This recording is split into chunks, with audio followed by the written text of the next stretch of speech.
Hi, everyone. It's August 19th. This is the JupyterLab dev meeting. Okay, so maybe short updates, and if there's anything that people need to talk about.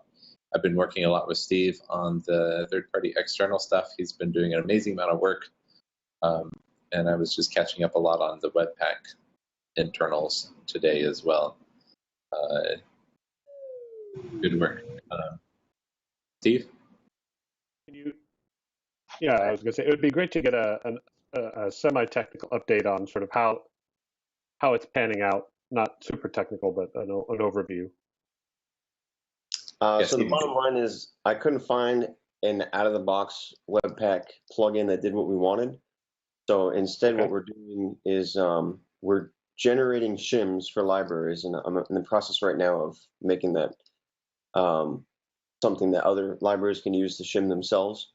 And so basically it just re-exports all of their internal modules so that we can access them. And the way we access them is by creating a global Jupyter object on the page, and then having externals key, and under externals we have the name of the library. So that's a unique thing. It's the npm library, and then that library is what exports all of its internal stuff. Each of the modules in the library, and then we have to coincide with that a Webpack config that will take anything you've imported from that library, mangle it to use this shim syntax that we created. So it'll pull from Jupyter externals on the page to get the appropriate module. So this is similar to what the DLL plugin is doing, except that is assuming that you're from the same Webpack configuration doing everything. But in this case, we have this federation of Webpack configs.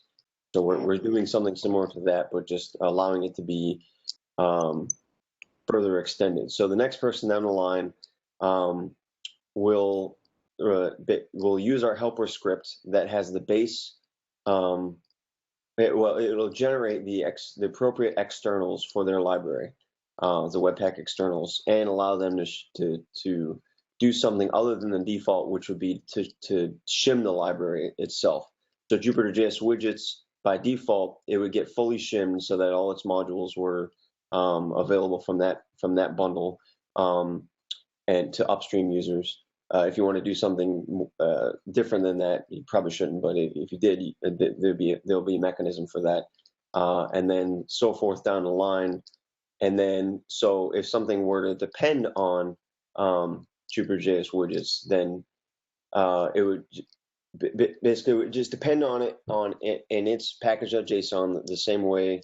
That doesn't change. What does change is that both Jupyter.js widgets and, for example, BQplot will have config under JupyterLab in their package.json to tell us that, one, it is a valid JupyterLab extension, and two, where to find certain things like the entry point and anything else we might need.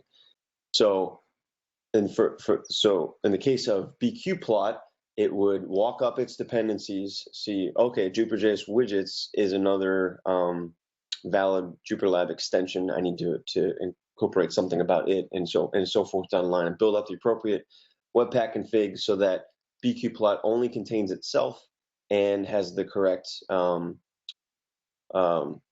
shimming applied to it, so it re-exports the things in itself. So it won't contain any of Jupyter.js widgets or JupyterLab or Jupyter.js services or Phosphor. Those are all independently available on the page. So this will all be transparent, and provided as part of a cookie cutter. One specifically, it might not even need one specifically for widgets. It might just be an extension cookie cutter, and you just happen to import from widgets. But I think because widgets has more stuff like the embedding on the page, embedding in the document, that remains to be determined if we need two different cookie cutters, one specifically for widgets or just the generic JupyterLab extension. But I think it's coming together. Jason has been helping me get through, I mean, this literally DLL hell we're in right here. So I think we're close to a workable solution. And it was fortuitous that I saw Nick last week he helped me get through thinking through how this would work from the standpoint of the consumer extension, and we came up with the idea of adding the keys and using package.json and providing the helper script from JupyterLab itself. So all this is coming together.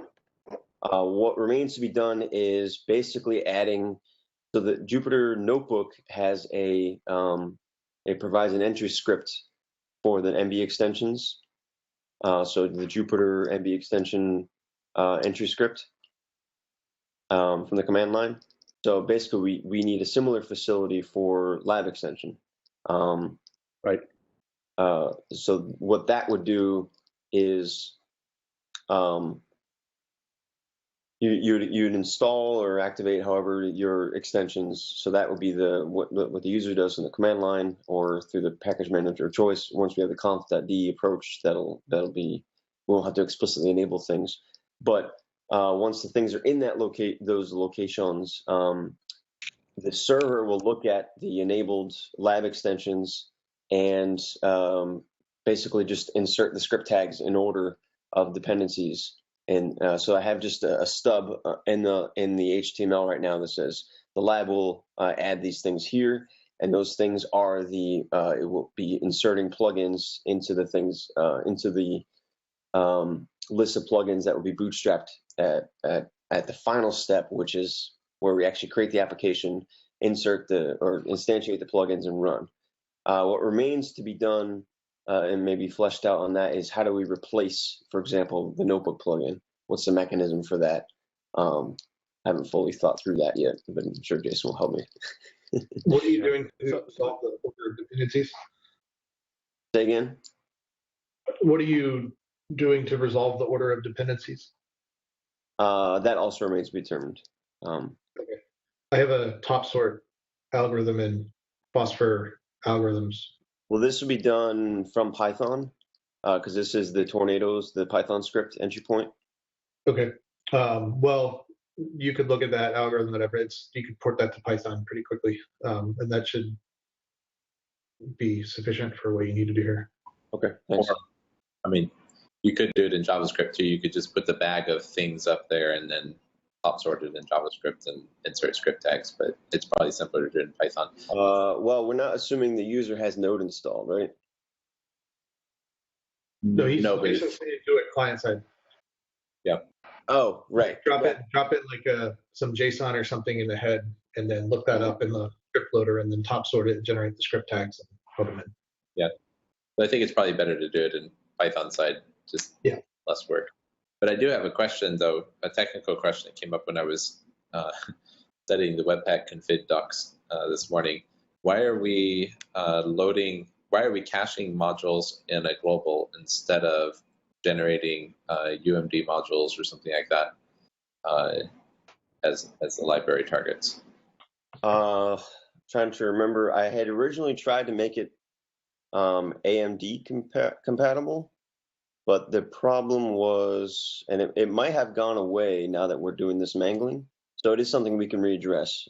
As opposed to using var, we can try to use UMD. It didn't work with what I had done before, but things have evolved, so it's worth readdressing.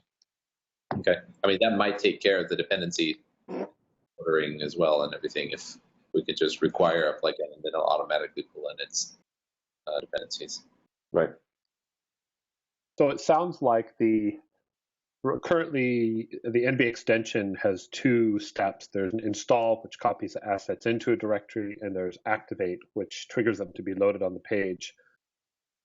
It sounds like in this case, obviously there will be the install step. The activate now is really equivalent to the user picking which plugins they want turned on, right? Right. Okay. And so we may have we'll have to figure out how the user triggers that, but it could be through UI in JupyterLab, it could be a command line, but okay. Yep. Agreed. That partially addresses the overriding question, though we're lumping all of the JupyterLab plugins in one chunk, one unit of JavaScript Webpack bundle. So it's hard to overload, well, maybe hard to overload one of those plugins, like the Notebook plugin inside of the JupyterLab bundle, versus if all plugins were separate, bundles, then you could have this configuration step there, with the enabling step in order to override. Yeah, I think plugins should probably be their own bundles for.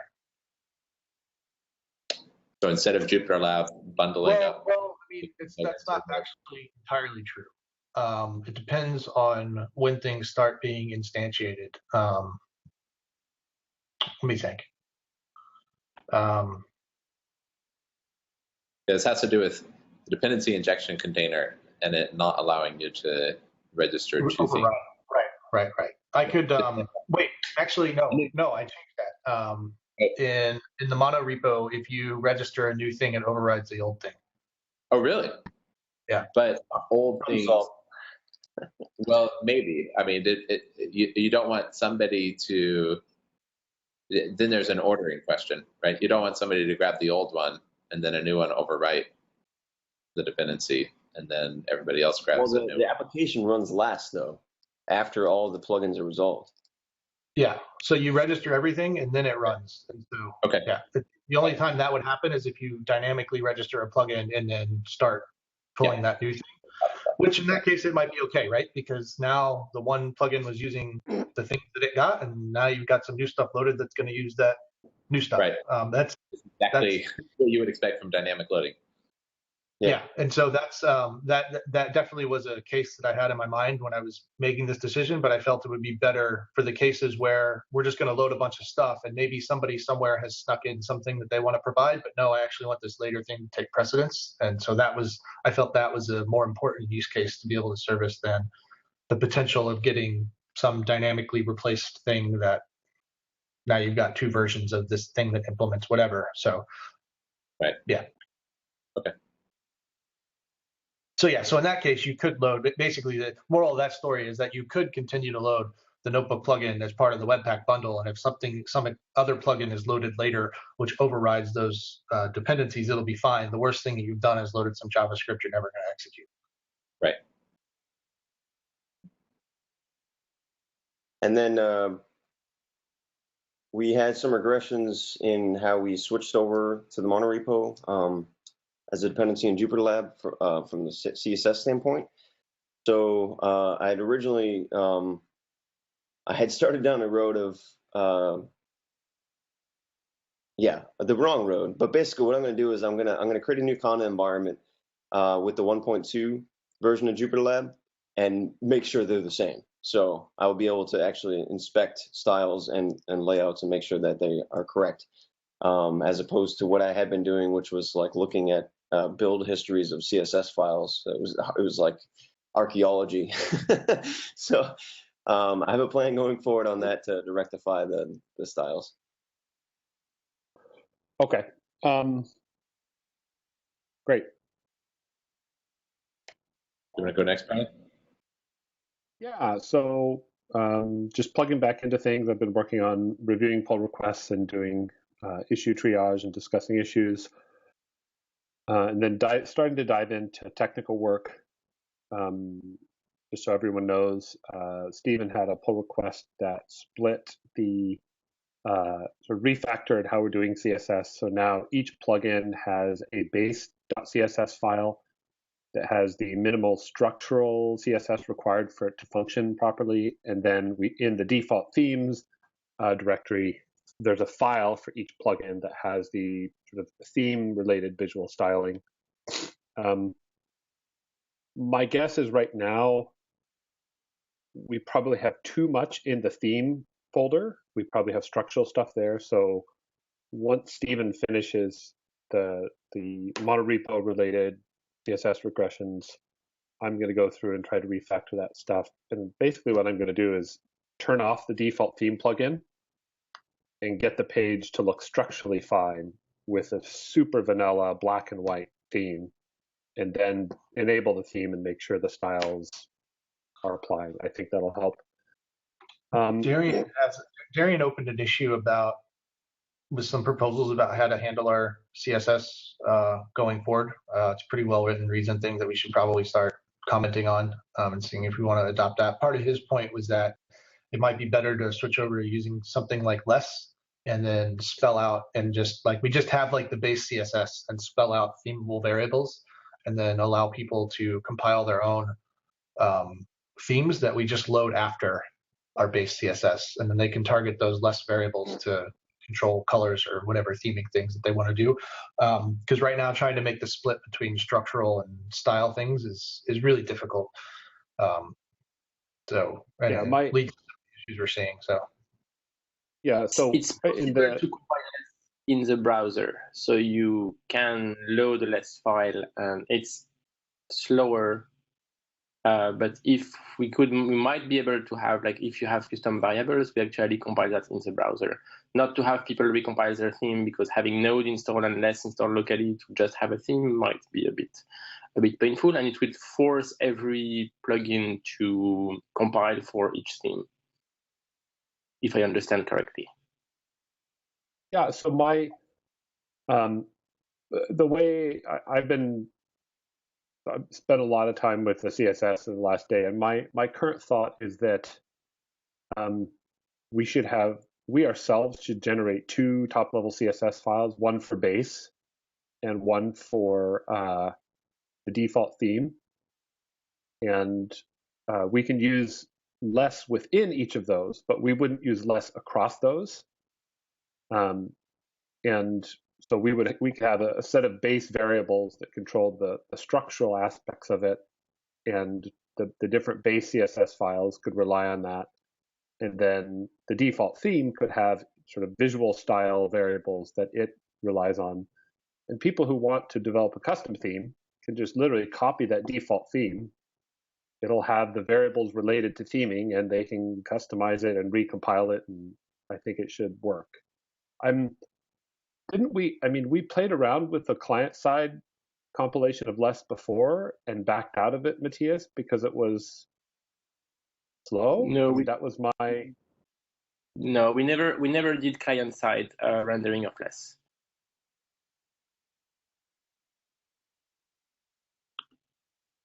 There is another alternative, which is instead of less, use something like myth, which basically is less, but with future CSS syntax where you can use CSS variables. So you have to recompile if you're on an older browser, but if you are on, I think it's Edge and some development version of Chrome, you literally don't have to recompile. You using your base CSS just to define variables with a dash, and if you change this file, it's just applied to all the CSS. And that would be something that might take a few years to get rid of the compilation step, but maybe in a year or two we can say, hey, we actually target recent enough browsers that you, like, if you want a theme and your own theme, then you have to use something which is recent enough and support CSS variables, instead of trying to go through less. And people are generally, I've heard people going away from less more towards SAS and new stuff. The other one, I think, which is nice, is the thing that express CSS as JSON. So you can just manipulate CSS like any JSON structure. Is that stylus? I'm not sure. Yeah, No, I'm not too fond of I'm not thrilled about a separate syntax. It just makes it harder for people who, like, for designers to deal with JSON. Is, they know CSS. I'm not thrilled about that, but. Oh, no, you don't write CSS as JSON. It's capable of parsing CSS into a JSON structure, and if you want to just rewrite all the variables, you can just use a simple JavaScript loop, and then it re-emits your CSS. Okay, I misunderstood. If it's clearer. Are you imagining the split being base is anything to do with positioning, so that's padding, margins, borders, etc., and the theme being basically just colors, fonts, stuff like that? Yeah, that's my rough, and part of it is that I think what we're finding is that Sure, yeah, you could change the dimensions of certain things pretty easily, but it's really hard. Like if you wanted to change the dimensions of a tab in the doc panel, like that's brutal. And I don't, at least I think we should start out with this approach and highly constraining what the theme is. Yeah. I agree with that because things interplay. Like you can't just go and change its font size without changing the size of the tab bar, right? Because it's not going to work the way you expect it to work. And so there are lots of things that appear on the surface to be only stylistic changes, but they're actually end up being structural. And so, how do you see this playing in with plugin themes? So, for example, widgets that'll have their own theming that probably should depend on at least light versus dark on the global level. And they'll have structural CSS as well. Yeah, this is a really hard, the only way for us to do that is to do client-side compilation so that we can have theme variables available to all plugins.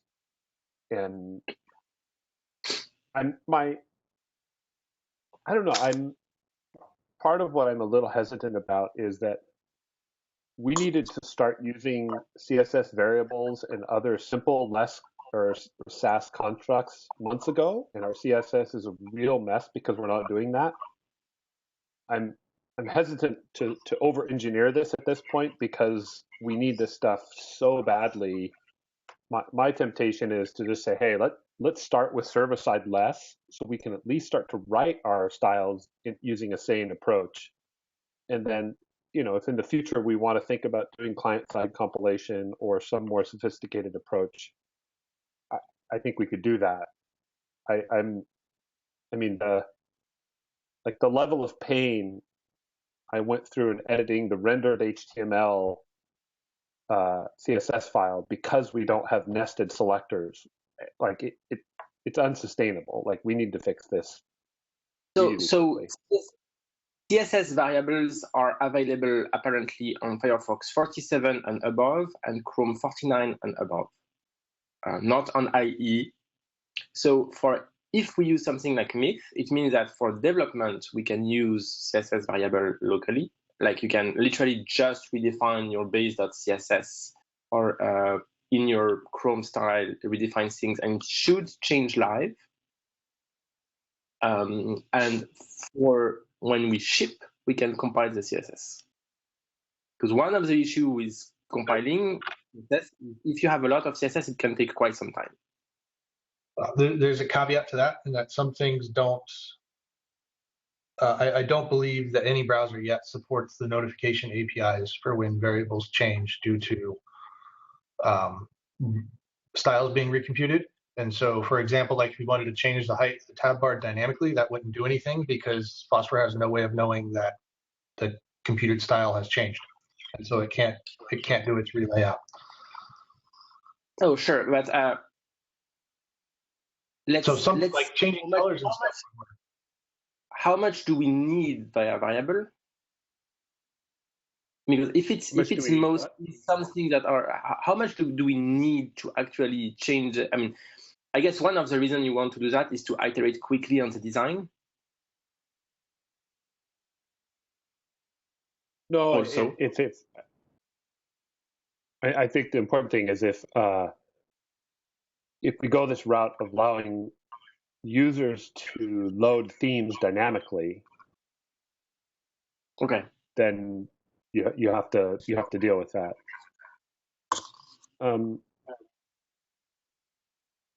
Yeah, I mean, you could manually the relayout for Phosphor, make a utility function that would insert a theme and manually trigger a notification. We can also look at whether the Python side have a library that can compile on the fly and tell to the server, hey, these are the variables.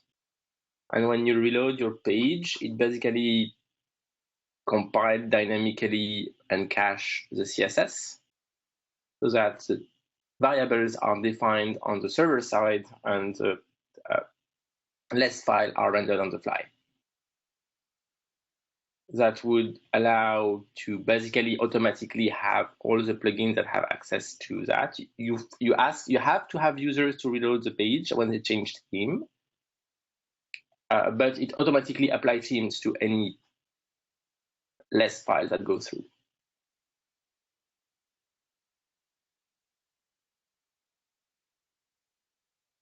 Yeah, I'm just looking at myth.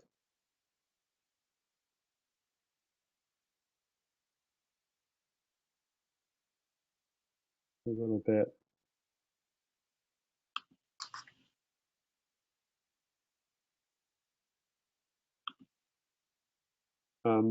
So one issue with myth is in their, well,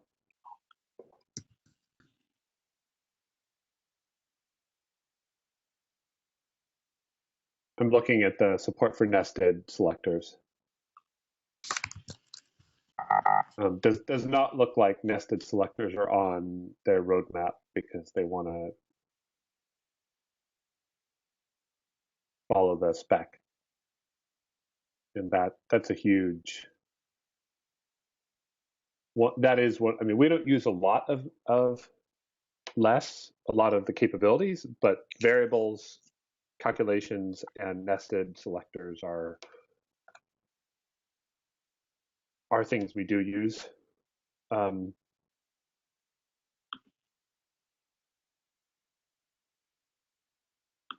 don't know what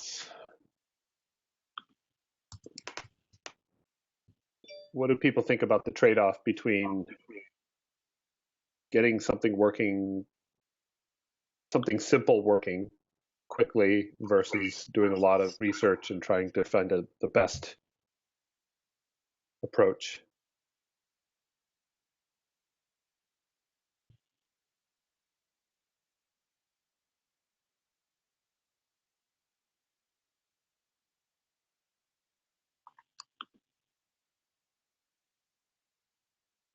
It's like no one's excited about this.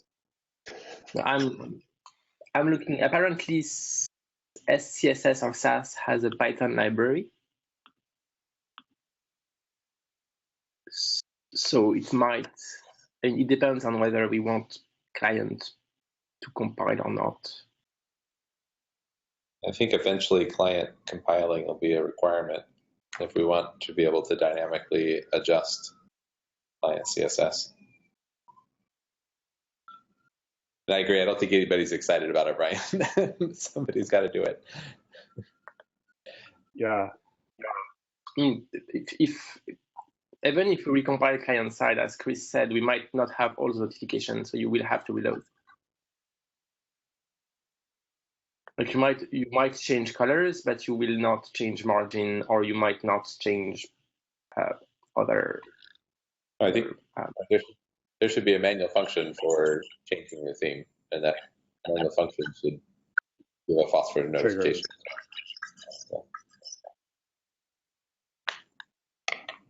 How do I mean, I know that there's definitely a movement away from less towards SAS and SCSS.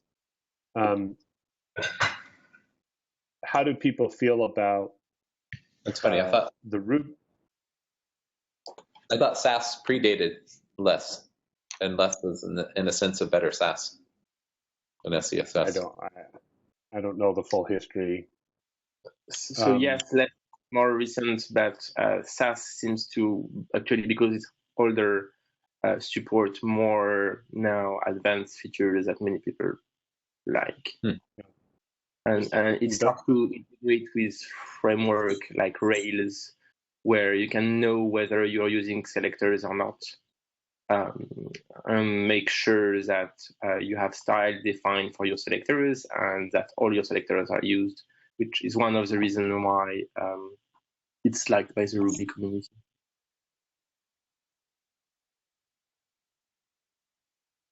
Well, I mean, honestly, this is a real barrier right now for all the design stuff, and so why don't I just investigate this? And my investigations for now may be to just start using less as a temporary like stop the bleeding. But I will look at the other options quickly to see is there something that we could do easily that would start to address some of these things. But I think I mean, Darian put quite a bit of time into researching some alternatives and coming up with some proposals and stuff. So carrying on the conversation on his PR, like he'll be back next week, but I think the conversation on his PR is usable. I mean, it would be a good step forward, even if in the temporary short term you switch to using less just to stop the bleeding. Okay. I don't think we should ignore the long-term plan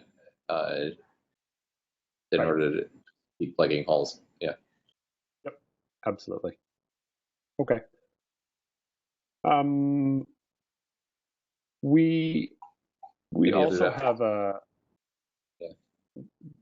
a huge or a fairly long backlog of topics for discussion. And I think we probably should start to, I think a lot of those discussions are stalled on GitHub, and we probably need to move them into in-person meetings and start making some decisions. Like right now, I think we have 3 pages of GitHub issues that are marked with the needs discussion tag. I was realizing the other day when I put something needs discussion, I'm sentencing it to die in stale oblivion. But yeah, I agree. I don't know that these meetings are necessarily the best ones because 1, these meetings are broader, and 2, they're pretty constrained once a week. Yep. How about on those needs discussion issues, we just tag if we want to be part of that discussion, and then we can arrange on the issue a time to meet in person and then summarize. Oh, okay. I'm a little concerned about trying to organize ad hoc meetings for the, I don't know, is it 100 different issues that needs discussion? Like we may need to get a. I think we should prioritize discussions, right? Maybe we should just meet in triage first in person. Yeah. And then, Okay. I'm open. Let's meet and triage those discussions, and then because a lot of those discussions are like 2.0 or beyond, what we'd eventually like to do, et cetera, and we don't have to have those discussions at this point. Yes, that's true. Absolutely. Okay, that sounds good. I think that's all I have. Are there updates from Cal Poly? We see them pop up here and there, but they're not on today. Yeah, just so everyone knows, I've started to assign them as individuals to GitHub issues. Okay. And I've given them freedom to reassign issues. It's really hard for me to keep track of who the best person to assign. That did require me giving them write permission to the repo, and I've counseled them on using that very carefully. It's unfortunate that the write permissions are required to do simple relabeling, reassigning on issues, but such is life. And I also have 3 different GitHub teams. One is students, another is Callisto, and another is EO, which are all the students, and then the 2 teams, EO and Callisto, as they're calling themselves. And so you can mention those teams. And there's also a designers team as well that includes Cameron. And so they're working on a range of different things. And part of this is we've been going through the user test results and basically creating new issues based on that sort of action items. And so we're still going to be doing that. And part of this is a lot of the design stuff is sort of on hold right now with the regressions, and then also trying to refactor the CSS and use a preprocessor. So that's why I'm trying to help that through. But that's sort of where things are at. So a quick question with that. We have a label called sprint-friendly Cal Poly. And I've just been, if there's something that looks like it'll be a few line change or something, I've been assigning that label. It's not necessarily Cal Poly specific. Do you mind if we just make that sprint-friendly or newbie or something like that? Because there are people that want to get involved. One or two or three lines.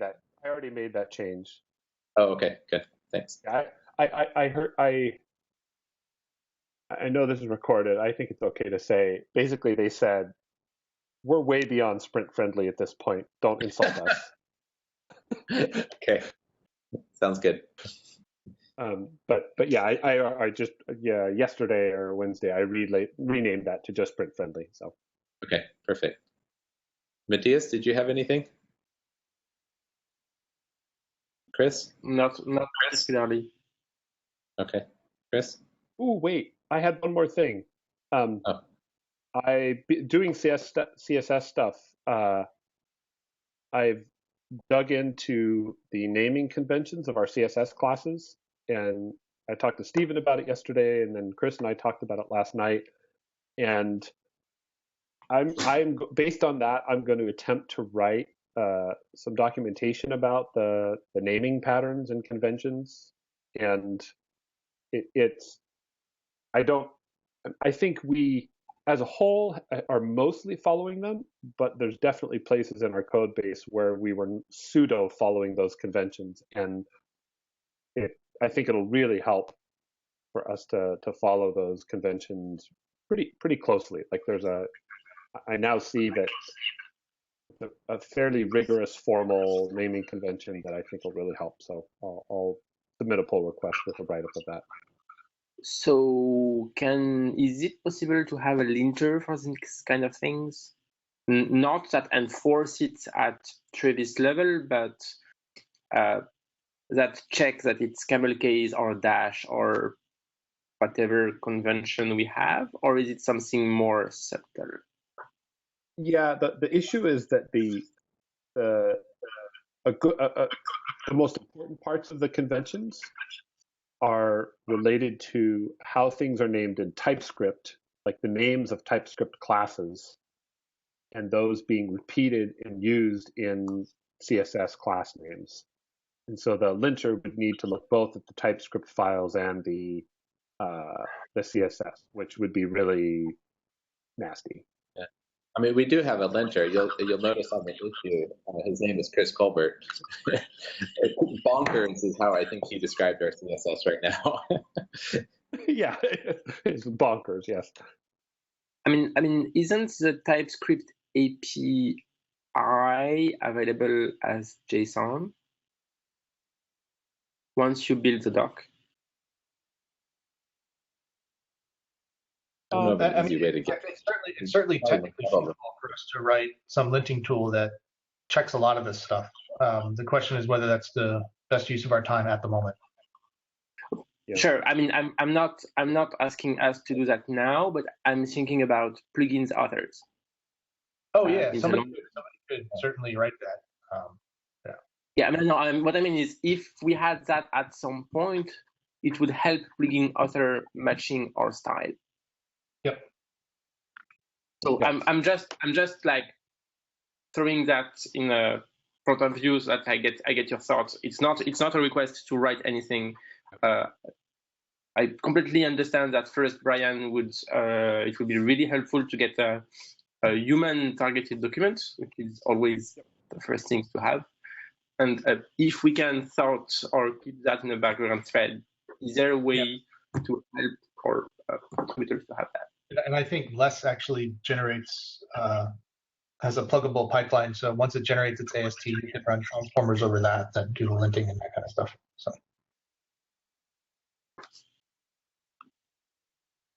Chris, do you have any updates? Updates for me. I'm busy being a pedant on the JupyterLab issues about CSS styling, and I'm working on a grid, an actual grid widget, high performance data 2D table grid widget. That's going well. There's a branch called Feature Grid on the Phosphor repo if anybody wants to keep up to date. There were some other things with the phosphor, things like tear outs and maximization and stuff like that. Is that on hold right now? I want to put legs under the grid before I run out of runway for that. And I guess once I have some bare minimally working read-only functionality that I can put out there and then incrementally approve, then I can start switching off different various tasks. Sure. Awesome. Jamie, you have a talk you're giving tomorrow, I guess, with Matthias? Or do you have any other updates? I don't really have any updates. Yeah, the talk will be at Pi Bay, and it will cover Jupyter project as a whole. So there will be a section on JupyterLab. Matthias will do a demo similar to the demo he did at the meetup here at Berkeley in the spring. So,